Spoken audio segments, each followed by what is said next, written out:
We have got breaking news today, ladies and gentlemen, and that is that woke Welby, the Archbishop of Canterbury, is finally resigning. He is finally going. Now, I'm very glad to see him go, but the reason why he's leaving is, it's pretty depressing reasons why he is going. It's about huge safeguarding failures of him and the church. He is resigning after a report just came out about sexual abuse of children.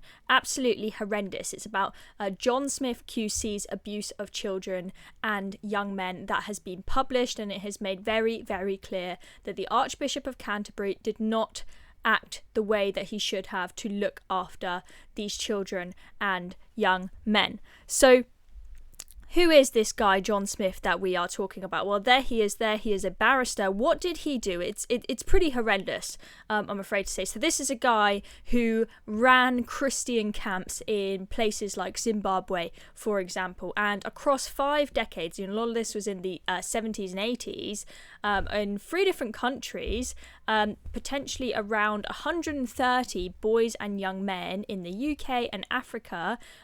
They were his victims.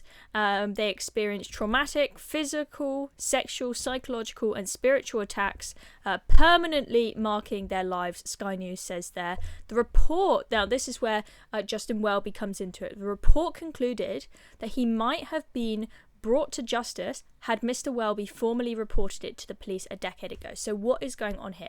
So this, as I said, happened in supposedly the 70s and 80s predominantly, and then Justin Welby was informed about what was going on. Obviously, we're talking about Christian camps being run. It is connected to the Church of England. Justin Welby has safeguarding responsibilities. He was told about the horrendous things that were going on, and apparently he was told that it was reported by the police. He didn't even bother to check. He just said, okay, I guess it's being dealt with then. I don't need to bother to look into this or do anything about this. He did not bother, and that is a huge failure of his responsibilities. And had he done something about it, the situation may have been quite different. So he's issued this resignation letter today. Obviously, the writing on that is a little bit small, so don't worry, folks, we will zoom in. So just a couple of the highlights. He says he sought gracious permission of His Majesty the King to resign as Archbishop of Canterbury. The Make-In review, that's the review into this horrendous sexual abuse, has exposed the long-maintained conspiracy of silence about the heinous abuses of John Smyth. When I was informed in 2013 and told the police had been notified, I believed wrongly that an appropriate resolution would follow. It is very clear that I must take personal and institutional responsibility for the long and re-traumatizing period between 2013 and 2024. So after this report has come out, you've had other really senior figures in the church calling on Justin Welby to resign, and then one of the nails in the coffin was then Keir Starmer came out and also said that he is not supporting the Archbishop of Canterbury to carry on in his post. So there was a lot of pressure on him to resign after this, and obviously he's now given in to that pressure. He also said in his letter, the last few days have renewed my long felt and profound sense of shame at the historic safeguarding failures of the Church of England. For nearly 12 years, I have struggled to introduce improvements. It is for others to judge what has been done. So he says he struggled to introduce improvements. He is certainly taking some responsibility there and admitting that he has failed. Now, I'm very happy that Welby has gone. Not just because of this, but because I think that he really damaged the reputation of the church by being a woke warrior. So he was obsessed, that's a bit big, with institutional racism.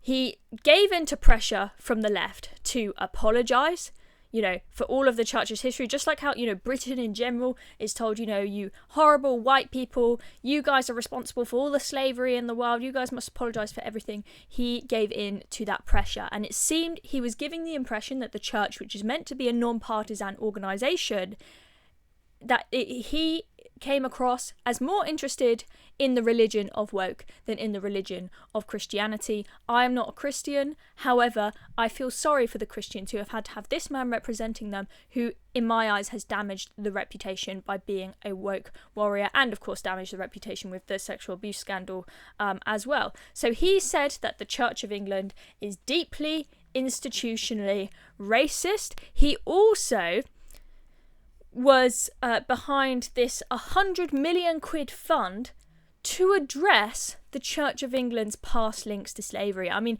him and David Lammy would get along great. So they were saying we've got to hand over all this money to like black businesses, for example. They were going to put a load of money into. I can't remember if it actually completely got passed and actually was started to put into practice. But this is the kind of stuff that he is behind. I just do not think that it is a good look for the church to become sucked into wokery. I think a lot of people are frustrated that all of the, in theory, non-partisan institutions, religions, businesses in their local community, anything that they are involved with, that it's all been wokeified, and it is a shame to have seen that happen to the church. So I am very happy to hear that Woke Welby is finally going for both the horrendous sexual abuse scandal that he failed to act upon and because of the wokery that he tried to bring in to the Church of England. But of course, I'll caveat that with we don't know who exactly he is going to be replaced by at the moment. It could be someone who is just as woke, if not woker. Who knows? Let me know in the comments if you have any insight about who is going to be the next Archbishop of Canterbury, who you think it's going to be, and if you think they are going to be any better. But regardless, I think we have got something to celebrate today. I'm Chloe Dobbs. Thank you so much for watching this video. Make sure you press that notification bell down below so you don't miss out on any of our hot new videos. I'll see you in the next one.